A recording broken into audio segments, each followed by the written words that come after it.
الحمد لله وحده والصلاة والسلام على من لا نبي بعده اللهم صل على سيدنا مولانا محمد وعلى آل سيدنا مولانا محمد كما صليت على إبراهيم وعلى آل إبراهيم إنك حميد مجيد أما بعد فأعوذ بالله من الشيطان الرجيم بسم الله الرحمن الرحيم Bismillahirrahmanirrahim. Nahmadu wa nusalli wa nusallim ala rasulihil karim, amma ba'du.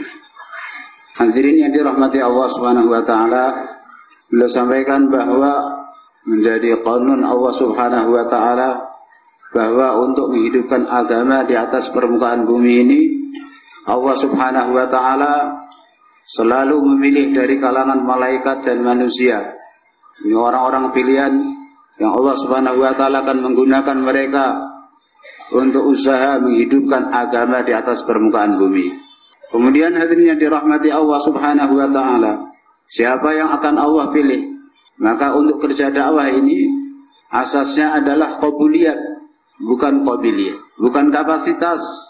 Oh, ini dia punya kapasitas ilmu, punya kapasitas harta, punya kapasitas kedudukan. Bukan itu yang dijadikan oleh Allah subhanahu wa ta'ala sebagai ukuran, sebagai alasan untuk menerima, untuk memilih seorang hamba untuk kerja dakwah. Tapi itu Allah subhanahu wa ta'ala sendiri yang akan memilih. Maka maknanya adalah qobuliyat. Orang-orang yang telah diterima oleh Allah subhanahu wa ta'ala itulah yang akan bisa buat kerja agama, usaha dakwah, menghidupkan agama di atas permukaan bumi. Lah, siapa yang akan Allah terima? Orang-orang yang punya sifat. Orang-orang yang punya sifat itulah yang akan diterima oleh Allah subhanahu wa ta'ala. Jadi bukan orang yang punya kapasitas keilmuan, orang yang punya kapasitas pendidikan, kapasitas dunia, bukan. Tapi orang-orang yang punya sifat, mereka lah yang akan diterima oleh Allah subhanahu wa ta'ala untuk usaha dakwah. Maka untuk itulah hendaknya kita berusaha agar Allah menerima kita dengan cara mewujudkan dalam diri kita sifat-sifat yang terpuji, dengan sifat-sifat yang terbaik, dengan sifat-sifat yang dicintai oleh Allah subhanahu wa ta'ala, sehingga Allah akan menerima kita untuk usaha dakwah. Hadirin yang dirahmati Allah subhanahu wa ta'ala, karena yang dikehendaki adalah istiqomah di atas dakwah. Bukan sekedar kita keluar kemudian kita tinggalkan, bukan. Tapi kita setelah buat dakwah, ikut dakwah, maka kita istiqomah terus di dalam dakwah. Dan istiqomah itu akan kita dapatkan manakala ada munasabah antara kita dengan dakwah. Jadi hubungan seorang dengan dakwah itu ada dua macam. Satu nisbat, satu munasab. Beliau kasih contoh untuk memahami. Satu orang suami istri, satu orang laki-laki dan seorang wanita menikah. Setelah menikah, maka ada nisbat, ada hubungan. Ini suami bagi wanita ini istri bagi laki-laki. Jadi ada hubungan suami istri. Hubungan sudah, tapi selanjutnya cinta, kasih, mahabbah, munasabah, kecocokan. Belum tentu setelah jadi suami istri terus kemudian cocok. Berapa banyak orang setelah jadi suami istri hubungan sudah dia dapatkan, tapi ternyata nggak cocok. Tidak ada kecocokan sehingga tidak ada mahabbah, tidak ada cinta kasih di antara mereka. Akhirnya putus. Suami istri yang sudah sah, hubungan yang sudah sah itu jadi putus karena apa? Karena tidak adanya kecocokan. Nah, yang diharapkan kita dalam dakwah ini bukan sekedar kita bersinggungan, sekedar kita ada hubungan. Orang lihat kita dari pakaian kita, oh siapa itu orang dakwah. Itu kita baru punya hubungan. Tapi kita belum ada rasa cinta kita kepada dakwah. Untuk wujudnya cinta, hadirin yang dirahmati Allah SWT, jika telah terjalin hubungan cinta kita dengan dakwah, dalam hati kita ada rasa mahabbah kepada dakwah, maka itulah yang akan menyebabkan kita istiqomah di dalam dakwah. Kita akan istiqomah di dalam dakwah. Untuk hadirin yang dirahmati Allah subhanahu wa ta'ala, maka sekali lagi Allah subhanahu wa ta'ala memilih hamba-hambanya untuk kerja dakwah. Maka kita harus usaha, bukan sekedar kita ini punya hubungan dengan dakwah. Kalau sekedar cuma hubungan, bisa jadi suatu saat kita akan pecah, kita akan tinggalkan dakwah. Tapi yang dikehendaki adalah hubungan lebih daripada sekedar hubungan biasa, tapi hubungan cinta kasih. Dalam hati kita kecintaan kepada dakwah itu luar biasa, sehingga kita akan istiqomah. Dan dengan sebab itu Allah subhanahu wa ta'ala akan pilih kita, Allah subhanahu wa ta'ala akan gunakan kita dalam kerja dakwah. Kemudian hadirin yang dirahmati Allah subhanahu wa ta'ala, dalam menjalankan kerja dakwah ini, kita sangat memerlukan pertolongan dari Allah Subhanahu wa Ta'ala. Tanpa pertolongan Allah Subhanahu wa Ta'ala, maka kita akan merasa capek, kemudian merasa bosan, kemudian kita akan tinggalkan dakwah. Bosan sendiri, capek sendiri, maka akhirnya kita akan tinggalkan dakwah. Yang juga katakan bahwa jangankan kerja agama, kerja dunia saja kalau tidak ditolong oleh Allah saja nggak bisa jalan. Apalagi kerja agama, kerja dakwah. Maka kerja agama, kerja dakwah sangat berhajat kepada pertolongan Allah Subhanahu wa Ta'ala. Untuk itu hadirin yang dirahmati Allah Subhanahu wa Ta'ala, kita harus mempelajari, kita harus mengetahui asbab yang terbesar bagi datangnya pertolongan Allah itu apa?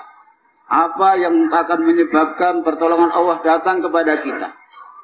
Ini harus kita ketahui dan kemudian kita amalkan sehingga pertolongan Allah akan datang bersama kita. Beliau katakan bahwa asbab terbesar bagi datangnya pertolongan Allah Subhanahu wa Ta'ala dalam dakwah adalah ittiba'us sunnah. Mengikuti sunnah Nabi Sallallahu Alaihi Wasallam. Semakin kita dalam menjalankan dakwah ini, kita hidupkan sunnah-sunnah Rasulullah Sallallahu Alaihi Wasallam, maka Allah akan berikan pertolongannya kepada kita. Dan inilah yang membedakan antara dakwah dan organisasi keislaman lain. Organisasi keagamaan, bedanya dengan dakwah ini adalah dalam ittiba'us sunnah. Kalau kita lihat organisasi keagamaan Islaman, mereka mengikuti metode ahli dunia. Metode ahli dunia, kemudian cara-cara ahli dunia yang mereka berkembang mengikut kehendak orang-orang di zaman. Mengikuti kehendak orang-orang yang ada di zaman. Karena itulah hadirin yang dirahmati Allah Subhanahu wa Ta'ala. Ini perbedaan antara dakwah dan organisasi keagamaan lain dalam ittiba'us sunnah. Kita ketahui bahwa Nabi Sallallahu Alaihi Wasallam ditolong oleh Allah Subhanahu wa Ta'ala dengan ruh. yakni rasa takut yang Allah Subhanahu wa Ta'ala tanamkan dalam hati musuh. Kewibawaan yang besar sehingga musuh takut. Dikatakan rasa takut di dalam hati musuh itu bukan karena Rasulullah, tapi karena ada di dalam sunnah. Maka siapapun, meskipun Rasulullah SAW tidak ada, apabila umat Islam mengamalkan sunnah Rasulullah SAW, Allah akan masukkan dalam hati musuh rasa takut kepada orang Islam. Dan ini terjadi di zaman sahabat. Para sahabat satu ketika mereka mengepung musuh berhari-hari, berminggu-minggu belum bisa menaklukkan benteng tersebut. Maka akhirnya mereka menyelidiki, ini sunnah Rasulullah yang mana yang kita tinggalkan. Maka akhirnya mereka tahu, diberitahu bahwa kita telah meninggalkan sunnah bersiwak. Maka akhirnya mereka semua langsung mencari kayu siwak dan mereka bersiwak, menggosok gigi mereka. Maka melihat hal itu, Allah masukkan ke dalam hati musuh-musuh rasa takut kepada para sahabat. Kalau di akal-akal ya nggak masuk akal, orang musuh yang nggak bisa dikalahkan dengan pedang aja nggak bisa dikalahkan, maksudnya dengan siwak bisa dikalahkan. Tapi masalahnya bukan dalam pedang siwaknya, masalahnya dalam ittiba'us sunnah. Bahwa selama ini kita hanya mengandalkan pedang dan kita tinggalkan sunnah, maka musuh nggak takut. Begitu sahabat menghidupkan sunnah siwak, maka mereka langsung ketakutan, sehingga musuh-musuh pergi lari meninggalkan medan perang, meninggalkan benteng tersebut. Para sahabat bisa menaklukkan benteng itu tanpa harus memerangi mereka, hanya dengan siwak saja.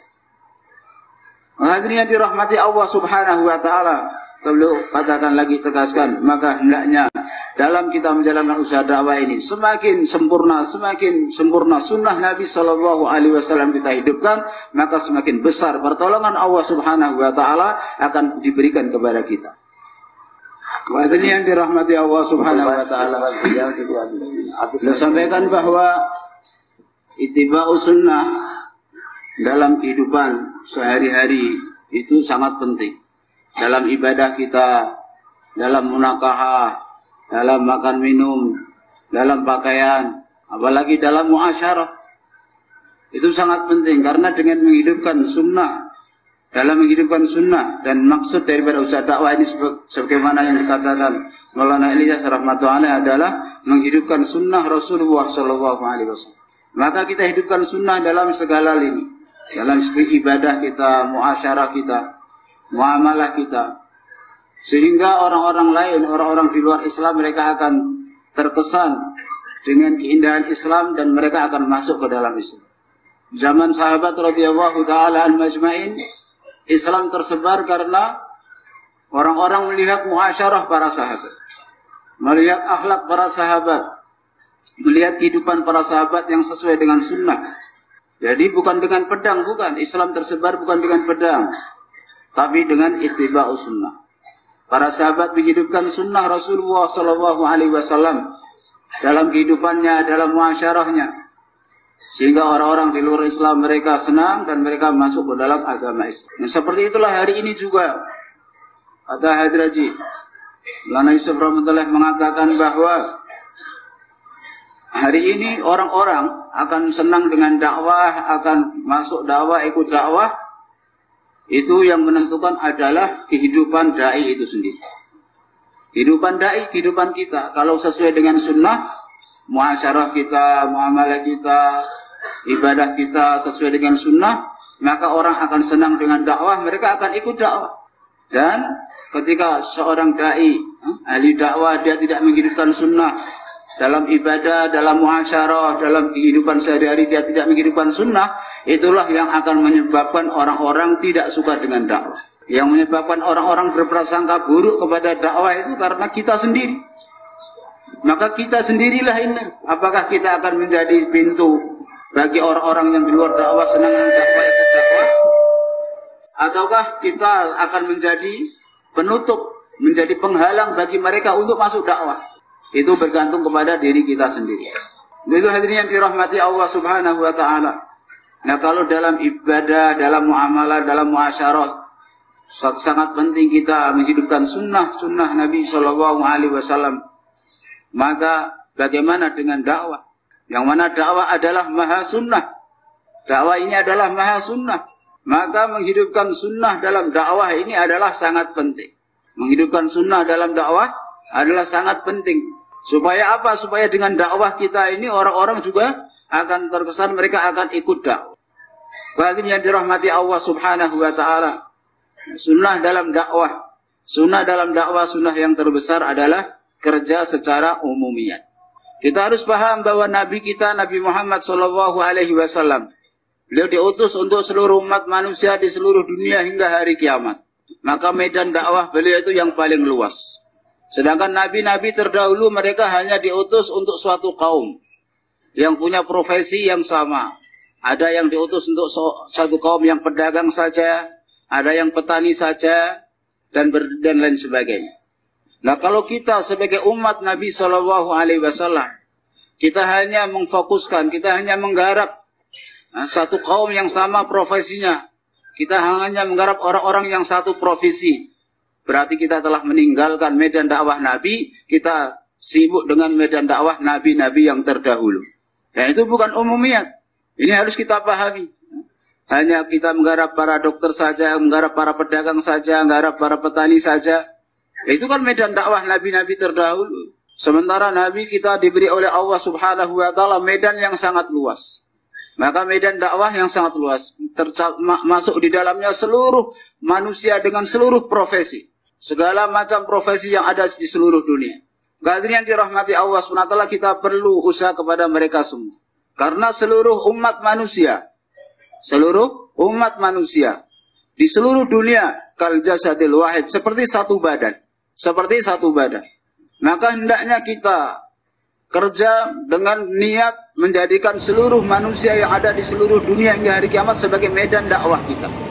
Ini untuk mengikuti jejak Nabi Shallallahu Alaihi Wasallam. Pertama, dalam niat, hendaknya kita niatnya pun harus luas. Niat kita adalah seluruh umat manusia di seluruh dunia. Karena seluruh umat manusia seperti satu badan. Sehingga apabila ada satu anggota badan yang sakit, kakinya sakit, maka seluruh anggota badan yang lain ikut merasakan. Nah, kalau ada orang Islam di satu daerah yang lain, mereka dalam musibah, dalam kesusahan, kemudian daerah yang lain tidak ikut merasakannya, berarti sudah terputus, ini bukan satu badan lagi. Padahal Nabi mengatakan seluruh orang Islam, seluruh manusia di seluruh dunia seperti satu badan. Di mana di satu daerah, satu wilayah di sana ada kemerosotan dalam agama, maka yang lain harus merasakannya, harus ada rasa tanggung jawab untuk bagaimana menghidupkan agama di sana juga. Kita orang Indonesia bukan hanya untuk Indonesia. Allah Subhanahu wa ta'ala lahirkan kita, Allah ciptakan kita di Indonesia, bukan berarti kita hanya untuk ngurus orang Indonesia, tapi kita untuk memikirkan, untuk usaha seluruh umat manusia di seluruh dunia hingga hari kiamat. Maka ini satu hal dalam umumiyat, yaitu niat kita adalah niat seluruh alam. Karena medan dakwah kita medan seluruh alam, bukan hanya satu manusia, satu golongan manusia yang sama profesinya, bukan, tapi umumiyat semuanya. Dan hadirin yang dirahmati Allah Subhanahu wa ta'ala. Yang kedua adalah dalam hati. Hati kita juga harus lapang. Kalau niat kita lapang, niat kita luas, hati kita juga harus luas. Artinya luas kita hendaknya memaafkan siapapun. Kalau Nabi SAW saja, beliau mudah memaafkan orang yang ingin membunuh beliau, orang yang meracun beliau, orang yang memfitnah beliau, orang yang menuduh beliau, orang yang mengganggu, semua orang yang ingin mengganggu, menghabisi beliau, semuanya dengan mudah dimaafkan oleh Nabi SAW. Apalagi dengan sesama kita hari ini. Dengan sesama pekerja dakwah, hendaknya hati kita lapang, memaafkan kesalahan, memaafkan kekurangan saudara-saudara kita. Jangan malah mencari kekurangan-kekurangannya. Kita harus lapang. Inilah umumiyat. Niat kita luas, karena medan dakwah kita juga luas seluruh alam, maka hati kita juga harus luas. Hati kita yang luas, memaafkan semuanya. Seperti hati baginda Nabi SAW. Hati beliau luas, lapang. Semua orang yang menyakiti beliau dimaafkan. Orang yang ingin membunuh Nabi pun dimaafkan, semuanya dimaafkan. Maka hadirin dirahmati Allah Subhanahu wa ta'ala. Untuk itu kita kerja, karena kerja kita umumiyat, kita harus terjun di tengah-tengah orang awam. Karena orang-orang awam, mereka hadirin yang dirahmati Allah Subhanahu wa ta'ala, mereka lah target daripada ahli batil. Medan usahanya ahli batil itu orang awam, orang-orang miskin. Bahkan Nabi mengatakan, kalau kalian ingin mencari saya, carilah saya di majlis-majlis orang-orang miskin. Di tempat-tempat orang miskin, orang-orang yang lemah. Kalau kalian mau cari saya, cari di sana pasti ketemu. Karena Nabi kebanyakan waktu duduk dengan orang-orang miskin. Karena orang-orang miskin, orang-orang lemah itulah hadirin yang dirahmati Allah Subhanahu wa ta'ala. Mereka adalah target ahli batil. Dan mereka target orang-orang yang ingin memurtadkan umat Islam. Sebagaimana Maulana Yusuf rahmatullahi katakan, ada 3 sebab murtad.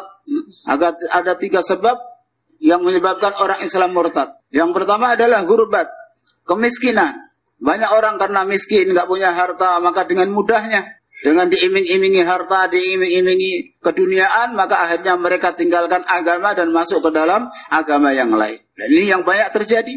Kemudian yang kedua adalah fursah, kelapangan ataupun nganggur. Ketika lihat orang Islam, mereka nganggur, nggak ada kesibukan agama, maka itu kesempatan yang empuk. Dan satu target yang empuk bagi orang-orang ahli batil, untuk mudah menjerumuskan mereka, mengajak mereka kepada meninggalkan Islam. Dan kemudian yang ketiga adalah jahalat, kebodohan tentang agama,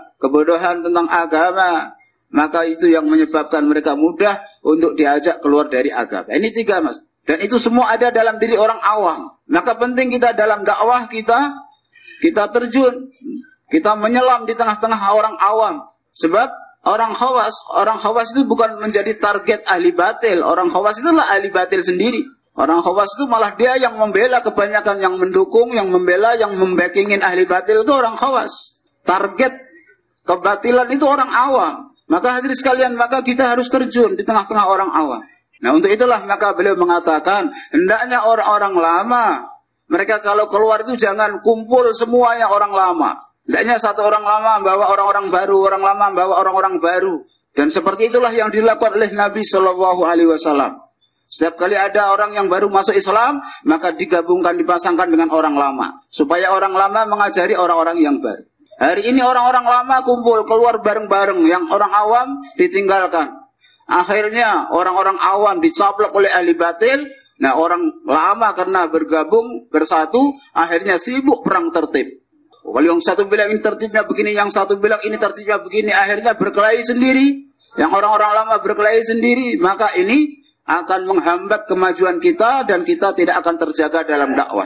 asbab taraqi, asbab peningkatan dan asbab perlindungan kita, penjagaan kita dalam dakwah. Ketika orang-orang lama mereka membaur dengan orang-orang baru, keluar dengan orang-orang baru. Orang-orang baru dibawa, satu orang lama, dua orang lama, bawa 8 orang baru. Bukan orang-orang lama keluar bareng-bareng semua orang lama. Apa yang terjadi sehingga tadi ketika awam ditinggalkan, akhirnya mereka dicaplok ahli batil. Nah, orang-orang lama kumpul jadi satu, mereka keluar marah berantem sendiri. Berantem tertib, berantem usul, wah ini begini. Nah, untuk itulah, maka hadirin yang dirahmati Allah Subhanahu wa taala, hendaknya kita orang-orang lama menyelam dalam lautan orang-orang awam, bahwa mereka keluar jalan Allah Subhanahu wa taala. Jangan orang-orang lama kumpul jadi satu, orang lama harus pisah, keluar sendiri-sendiri, cari jamaah, orang-orang baru sendiri, keluar sendiri-sendiri.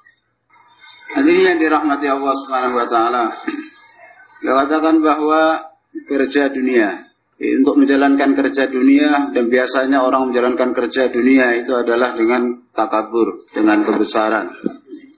Baru kerja dunia itu akan jalan. Karena dunia itu kecil, untuk kerja-kerja kecil menjalankannya maka orang perlu kebesaran. Sedangkan untuk kerja besar maka diperlukan adalah ketawaduan. Jadi orang akan bisa jalan dalam kerja besar itu kalau dia tawadu, kalau dia itu merendah. Sementara kalau kerja kecil untuk bisa jalan memang harus merasa besar. Dunia, beliau katakan dunia ini dalam hadis, seandainya dunia di sisi Allah Subhanahu wa taala sebanding dengan sebelah sayap nyamuk, maka Allah tidak akan memberikan kepada orang kafir satu tetes, seteguk air. Seteguk air Allah nggak akan berikan kepada orang kafir. Karena dunia ini kecil, nggak ada nilainya di sisi Allah Subhanahu wa taala. Maka untuk menjalankannya perlu kebesaran raja, presiden, kepala negara. Itu perlu bisa jalan dengan kebesaran. Tapi kerja agama, kerja yang besar, itu nggak bisa jalan dengan kebesaran. Kerja agama justru akan bisa jalan itu kalau kita punya sifat tawadhu, kita punya sifat merendah diri. Kalau kita punya sifat rendah hati, kita punya sifat tawadhu, merasa kita kecil, nggak bisa apa-apa, baru kita malah bisa kerja dalam kerja yang besar. Kalau orang dalam kerja yang besar, merasa dirinya besar, bahwa dia itu bisa segalanya, dan dia menginginkan kebesaran, orang seperti itu akan bisa jalan dalam kerja yang besar. Maka dalam kerja dakwah ini diperlukan adanya sifat tawadhu, sifat ikhlas. Siapa itu orang-orang yang ikhlas? Orang-orang yang dia menyembunyikan kerjanya dan menyembunyikan namanya. Kerjanya disembunyikan, namanya juga nggak mau. Kerjanya, usahanya diketahui oleh orang lain dan juga tidak mau namanya dikenal orang lain. Sementara orang yang riya itu mereka nggak kerja apa-apa, tapi ingin namanya masyhur. Maunya terkenal, padahal dia nggak korban apa-apa, nggak buat apa-apa, nggak kerja apa-apa. Yuhibbuna ayyuhmadun. Mereka ingin mereka dipuji, padahal mereka tidak berbuat apa-apa. Mereka tidak mengerjakan apa-apa, tidak buat amal apa-apa, tapi mereka ingin agar mereka terkenal, dipuji-puji, disanjung-sanjung. Itu adalah orang yang riya. Na'udzubillah min dzalik. Wahai yang dirahmati Allah Subhanahu wa taala, dalam menjalankan kerja dakwah, kerja nubuwah, ini sifat yang paling agung yang dimiliki oleh Nabi SAW adalah sifat tawadhu, rendah hati, merasa kecil, merasa nggak bisa apa-apa. Inilah sifat termulia dan yang akan menyebabkan seorang bisa jalan dalam dakwah. Sifat tawadhu itu kita dapati ada dalam diri Nabi SAW. Kita dapati ada dalam diri para khulafaur rasyidin. Karena mereka telah bersuhbah dengan Nabi SAW, maka para sahabat pun mereka memiliki sifat tawadhu. Sayyidina Abdullah bin Mas'ud radhiyallahu ta'ala anhu mengatakan, aku lebih suka orang-orang tidak memanggil aku dengan sebutan Ibnu Mas'ud, anaknya Mas'ud. Aku lebih suka orang-orang memanggil aku dengan sebutan Ibnu Rawthah, yakni anaknya kotoran, anaknya letong, anaknya kotoran, hewan. Dan kemudian dengan sebab itu Allah Subhanahu wa ta'ala mengampuni satu dosaku. Itu lebih aku suka. Enggak mau nama, enggak mau apa. Saya bukan siapa-siapa. Ini tawadhu yang ada dalam diri para sahabat. Para sahabat radhiyallahu ta'ala ajmain, mereka punya sifat tawadhu.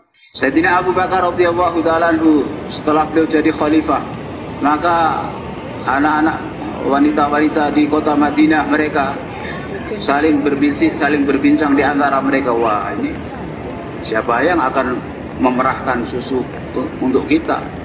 Yang akan memerah kambing untuk kita siapa?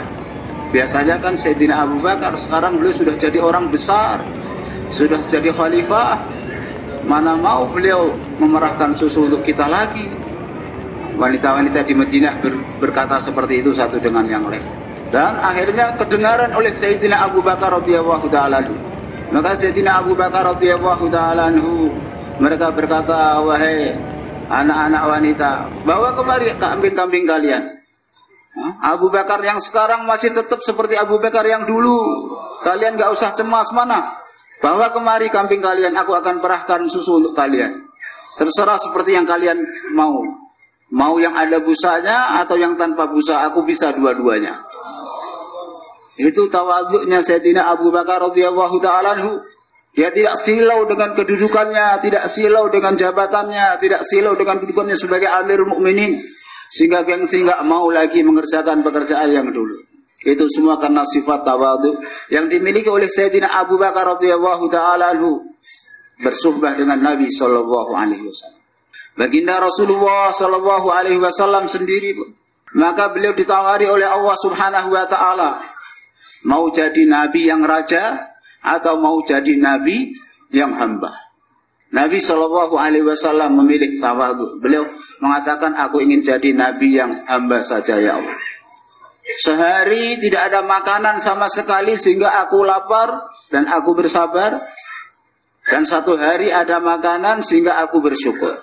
Aku pilih yang itu ya Allah.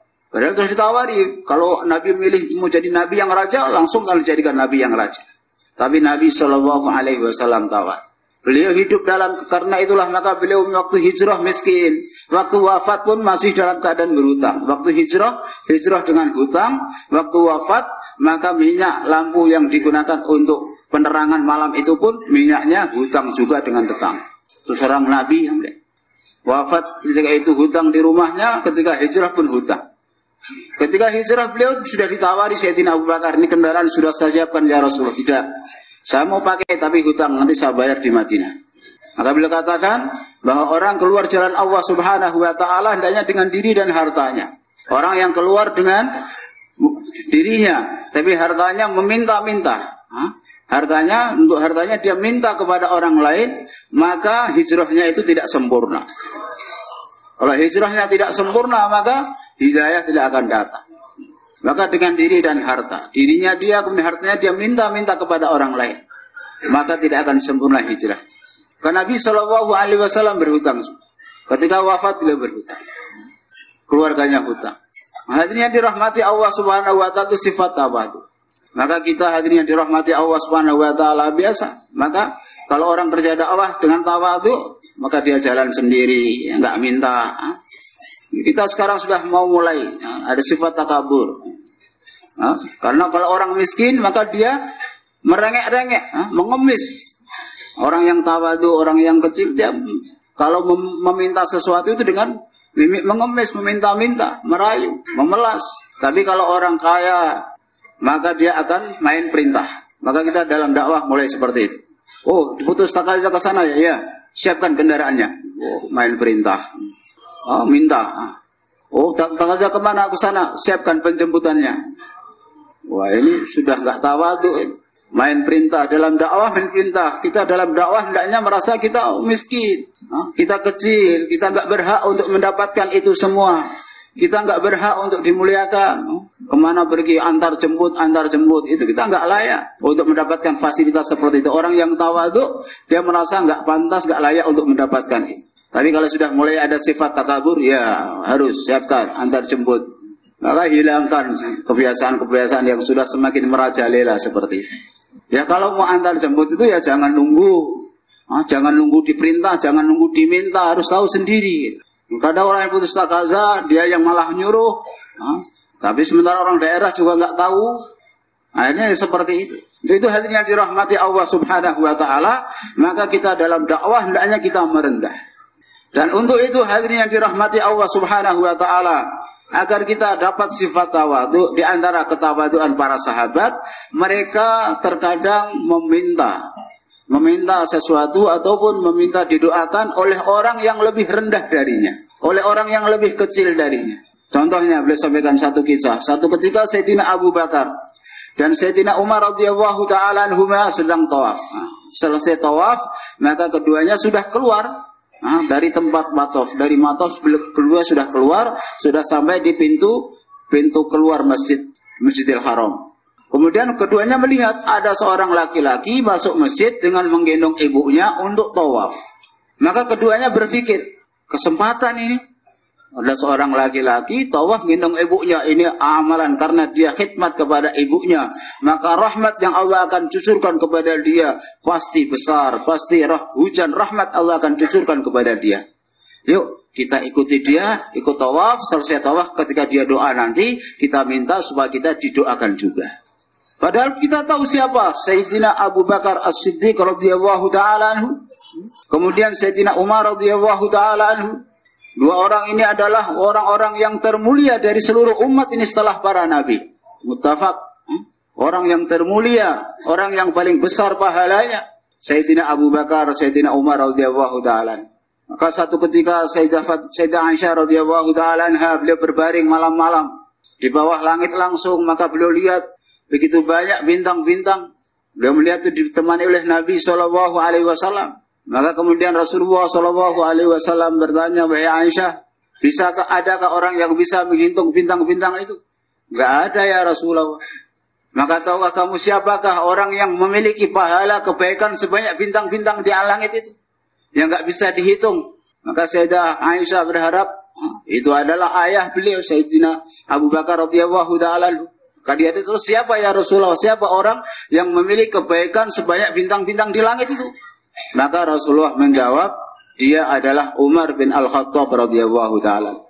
Padahal Sayyidah Aisyah berharap jawabannya adalah Sayyidina Abu Bakar. Maka dalam hatinya sedikit ada perasaan gimana begitu. Rasulullah tahu. Maka Rasulullah sallallahu alaihi wasallam bertanya kepada Sayyidah Aisyah. Berkata, "Wahai Aisyah, kelihatannya kamu enggak puas dengan jawaban saya atau enggak? Yang kamu berharap adalah jawabanku Sayyidina Abu Bakar, ternyata aku bilang Umar. Maka kamu mau tahu pahala ayah kamu Sayyidina Abu Bakar radhiyallahu taala anhu? Ya, berapa banyak pahalanya ya Rasulullah?" Maka Rasulullah sallallahu alaihi wasallam mengatakan, kalau Sayyidina Umar radhiyallahu pahalanya itu sebanyak yang ini, sebanyak bintang-bintang yang di langit. Seluruh amal dia, amal seumur hidup dia itu sebanyak bintang yang di langit. Tapi ayah kamu pahala dia sebanyak bintang yang di langit ini hanya pahala ayah kamu satu malam.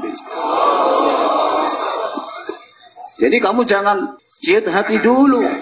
Kalau ini sudah punya Umar, terus ayah saya dapat apa? Ayah kamu, pahala ayah kamu adalah sebanyak bintang di langit ini, pahala hanya satu malam. Amal satu malam dapat pahala sebanyak. Coba bayangkan, orang yang pahalanya sudah sebanyak itu, dan Sayyidina Umar radhiyallahu taala yang pahalanya sebanyak itu, maka keduanya ketika melihat ada orang masuk ke Masjidil Haram, ke Ka'bah Baitullah menggendong ibunya mau tawaf, maka keduanya ikut membuntik orang tersebut, ikut tawaf lagi. Setelah selesai tawaf, ketika orang tersebut berdoa, maka keduanya Sayyidina Abu Bakar, Sayyidina Umar mengatakan, "Tolong doakan kami juga." Ini tawaduknya para sahabat. Meminta doa dari orang. Biasanya kalau orang minta doa kan dari masyayikh, ulama. Ini minta doa dari orang awam, orang biasa. Tapi karena tahu dia khidmat kepada ibunya, dengan sebab khidmat kepada ibunya, maka rahmat Allah subhanahu wa ta'ala bercurah-curah ke atasnya. Maka keduanya berharap dapat percikan rahmat itu juga. Maka minta didoakan. Inilah hadirin yang dirahmati Allah subhanahu wa ta'ala, beliau katakan bahwa karena sifat tawadhu, maka seseorang menganggap dan dia akan mengambil manfaat kesempatan, semua kebaikan akan dia ambil. Namun karena orang punya sifat takabur terkadang, karena merasa dirinya lebih tinggi daripada kebaikan itu, sehingga dia tidak mau mendapatkan kebaikan tersebut. Beliau katakan tadi dua sifat yang sangat penting, yaitu kita kerja secara umumiyat. Yang pertama adalah kerja dengan umumiyat. Nah, kerja dengan umumiyat ini artinya kita orang-orang lama jangan keluar dengan orang-orang lama saja. Hendaknya kita kerja dengan orang-orang biasa juga. Aja orang-orang umum. Dan begitu juga kita kalau kerja, kita dakwahnya tidak hanya kepada ahbab, tapi kita dakwah kepada seluruh umat. Karena kalau kita ini kerja keluar jalan Allah dengan orang-orang lama saja, maka kita tidak akan belajar sifat ikram. Nabi SAW telah bersabda kepada Sayyidina Aktham radhiyallahu, berjuanglah kamu, keluarlah kamu bersama orang-orang yang bukan dari kaummu. Dengan itu maka akhlak kamu akan menjadi baik. Karena kalau kita keluar dengan orang-orang yang kita kenal saja, orang akan menghormati kita. Karena dia tahu kedudukan kita, dia tahu siapa kita, maka dia akan menghormati kita. Tapi kalau kita keluar dengan orang yang tidak kenal kita, lah baru ujian, kita belajar ikram, kita ikram kepada orang lain, tidak melulu minta diikram. Kalau kita keluar dengan orang yang kita kenal, maka orang yang kita kenal akan ikram kita. Oh, ini orang lama. Namun ketika orang lama keluar dengan orang yang tidak kenal dia, maka dia yang akan ikram orang baru. Karena orang baru nggak akan ikram dia. Nah, dia tahu kan harus ikram, maka dia yang akan ikram orang baru. Maka akan menjadi bagus akhlaknya. Dan yang kemudian yang kedua adalah kita dalam umumiyat ini kita dakwah kepada orang-orang yang ada di luar, orang awam. Jangan hanya kepada karkun. Kalau kita dakwah hanya kepada karkun, keluar di daerah yang banyak karkunnya, maka ini tidak akan menjadi umat, tapi akan menjadi firqah. Padahal kita ingin membentuk umat, bukan ingin membentuk firqah. Maka akan wujud manakala kita keluar di tempat-tempat yang orang tidak kenal kita, dan kita dakwahnya bukan hanya kepada karkun. करेंगे इंशाल्लाह. Yang amal insyaallah. बात समझे कुछ? Paham nggak? Subhanallah.